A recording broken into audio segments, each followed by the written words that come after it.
I thought I knew myself. For years, I thought I understood what Socrates meant when he said, "Know thyself." I thought he was talking about knowing my strengths, my weaknesses, and the kind of man I was. Looking back, I think I only understood those words with my mind. Life had not tested them yet. It is easy to think you know yourself when life is going well. Most of us are pleasant when people agree with us. Our relationships are steady, and tomorrow looks a lot like yesterday. The real test comes when life suddenly changes the rules. For me, that happened during COVID. Like everyone else, I had to make a personal medical decision. I read everything I could find, listened to people I respected, asked questions, changed my mind more than once, and finally made the decision I believed was right for me. Friends, family members, and professional colleagues made different decisions, and I respected their right to do exactly the same. I believed we would disagree for a while, shake our heads at each other, and one day laugh about those strange years. I thought decades of friendship, family, and working together were stronger than one disagreement.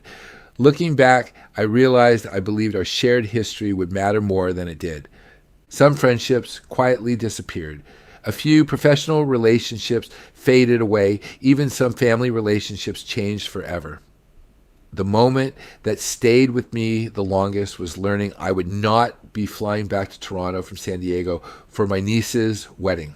For the first time in my life, I felt as though one personal health decision had erased decades of friendship, family, loyalty, and shared memories. It seemed that people who had known me for a lifetime now saw me as dirty.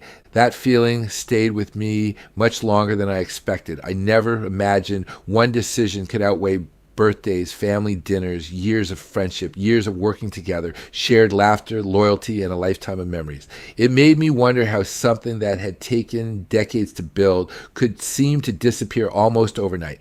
For months, I kept asking myself the same questions. Why did people change so quickly? Why did relationships I thought would last a lifetime suddenly seem so fragile?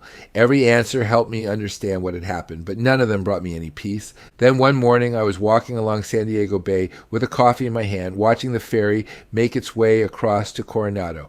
The city was waking up, the boats were heading out, and life had quietly moved on. It suddenly occurred to me that I had spent months trying to understand everybody else while spending almost no time trying to understand myself. That was the morning everything changed. I realized I had been asking the wrong question. Instead of asking, why did they do that? I finally asked myself, Peter, what has this taught you about yourself? Then life asked me a different question. That walk along the bay became part of my morning routine. I would leave before most people were awake, grab a coffee, and head toward the water. The ferry crossed to Coronado, the fishing boats headed out to sea, and another day quietly began, whether I was ready for it or not. Most mornings I thought about the same thing. I replayed conversations, remembered faces, and wondered how people I had known for years could suddenly see me so differently. I kept looking for an answer, but every answer seemed to create another question. Then one morning, I noticed something that had been right in front of me for months. Life had moved on. The ferry still crossed the bay. The fishermen were still heading out before sunrise. The gulls were still stealing somebody's breakfast. The only thing that had not moved on was me. That was not easy to admit. I had spent months trying to understand everybody else's decisions while paying almost no attention to my own reactions. Looking back, I knew far more about what everyone else had done than I knew about what was happening inside me. I have always thought of myself as a forgiving person. That is why what I discovered surprised me. I was not carrying anger, but I was carrying something, and whatever it was, it had quietly become heavier than I realized. The more I thought about it, the more I realized I had become the judge, the jury, and the jailer. The strange part was that I was the one serving the sentence. The people I was thinking about had gone back to living their lives while I was still living inside a chapter they had already finished. One morning I laughed at myself. After 35 years of helping people avoid bad financial decisions, I had somehow made one of the worst emotional investments of my life. Every day I invested more time and energy into something that was never going to give me anything back. That was the morning I stopped asking what COVID had revealed about other people. I started asking what it had revealed about me. Looking back, I think that was the first truly honest conversation I had ever had with myself. I finally understood the difference. The more I reflected on those mornings, the more I realized I had been confusing three very different things: forgiveness, forgetting, trust. For years, I had treated them as though they all meant the same thing. The first thing I realized was that forgiveness is not forgetting. If life teaches me something important, why would I pretend it never happened? Some lessons are expensive. Forgetting them does not make me a better man. It usually means I'm about to learn the same lesson again. Then I realized trust belongs in a different conversation. I can forgive someone completely and still know they are no longer the right person to walk beside me. That is not bitterness. It is simply accepting what life has already taught me. Looking back, I had also been confusing remembering with resentment. They are not the same thing. Remembering keeps the lesson alive. Resentment keeps the hurt alive. That was when something quietly changed inside me.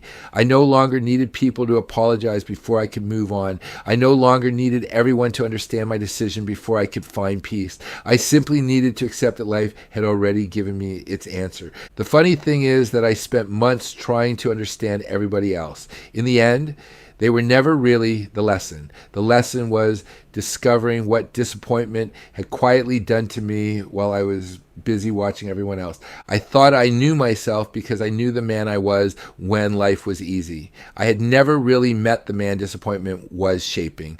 Looking back, I think that was the man Socrates was talking about all along. Home means something different to me now. As I worked through all of this, another word quietly changed its meaning for me: home.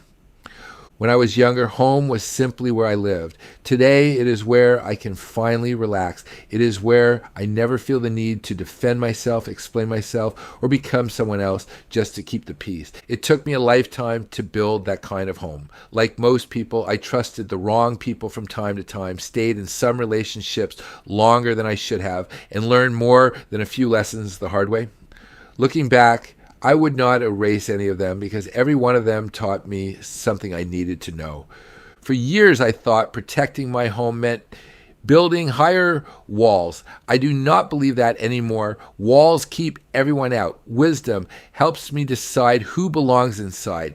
One of the greatest gifts those years gave me was realizing I do not have to dislike someone to know they no longer belong in my inner circle. I do not have to criticize them, embarrass them, or convince anyone else they were wrong. I can simply accept that our journey together has come to an end. There is a peace that comes with that. I no longer need to win arguments that nobody else is having. I no longer need an apology before I can enjoy my morning coffee while watching the ferry cross San Diego Bay. I no longer need yesterday to change before I can appreciate today. I genuinely hope every person who drifted out of my life during those years has found happiness. I hope they have healthy families, good friends, meaningful work, and homes filled with laughter. I mean every word of that, because forgiveness was never about changing them. It was about changing me. Today, I understand why I can forgive someone completely and still choose not to invite them back into my home. That is not a contradiction. It is simply one of the most valuable lessons life has ever taught me. Now I understand what Socrates meant. Looking back, I can honestly say I'm grateful for those years. I never thought I would say that because they were painful, confusing, and lonely at times. Yet without them, I do not think I would have learned what I needed to learn about myself. COVID taught me very little about medicine. It taught me a great deal about people. More than anything else, it taught me about Peter. I discovered that hurt has a way of staying with us if we keep feeding it. I also discovered that peace begins the day we stop expecting other people to carry a burden that only we can put down ourselves. These days, before I spend too much time wondering why someone else did what they did, I ask myself a different question. What is this experience trying to teach me about myself?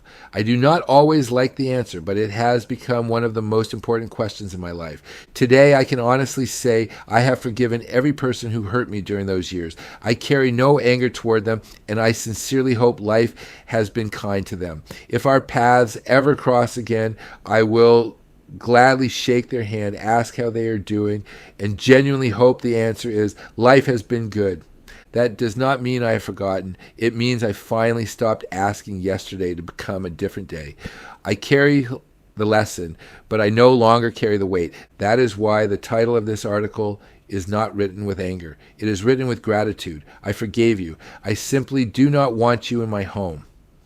When I first read Socrates, I thought know thyself meant understanding my personality. Today, I think he meant something much harder. He meant having the courage to look honestly at yourself when life disappoints you, humbles you, and refuses to become the story you hoped it would be. I spent months trying to understand everyone else. Looking back, I think Socrates was asking me to do something much more difficult. Understand Peter J. Merrick, A.K.A. Old Fart. Still learning that the longest journey we ever take is the journey into ourselves.